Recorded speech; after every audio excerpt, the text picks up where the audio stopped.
On this webinar, we're going to take a look at GDPR, the right to restrict processing. Before we take a look at ADAPT, I just want to explain what the ICO says on this matter. So they say that an individual has the right to restrict the processing of their personal data where they have a particular reason for wanting restriction.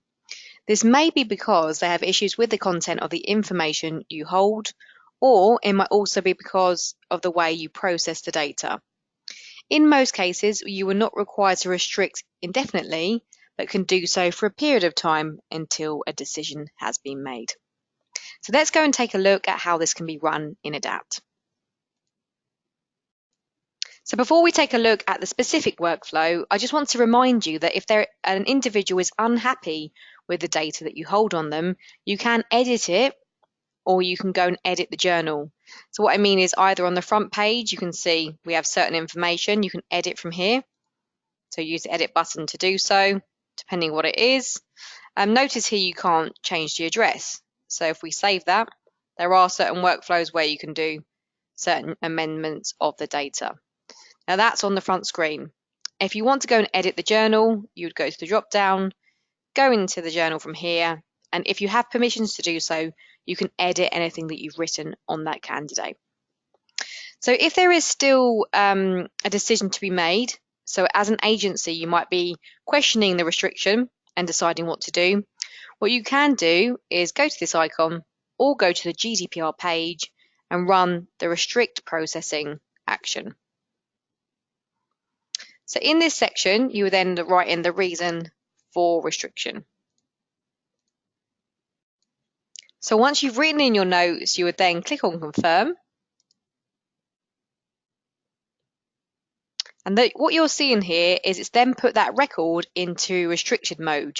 So basically it's a skeleton profile. So very little information can be seen on here. It's only the full name, the ID, and the restriction date. And that you can leave it like that until you've decided how to then proceed. So the two things that you can then do is decide that you're not going to restrict them or stop processing data. So you can then lift the restriction. And when you click on that, it puts their profile back into the usual standard record with all the icons, all the tabs, all the pages, etc. If you decide to stop processing, this basically means delete. So it'll put it into deletion mode, and after a set amount of days, our default is 28, it will hard delete that record of that candidate. If you do click on stop processing, you do need to put in a reason why and confirm. If you click on lift restriction, you'll see it says here, first of all, you have to put a reason why you're lifting, so why you came to that conclusion. So it's on the journal. It does also say reinstate duplicates at the top.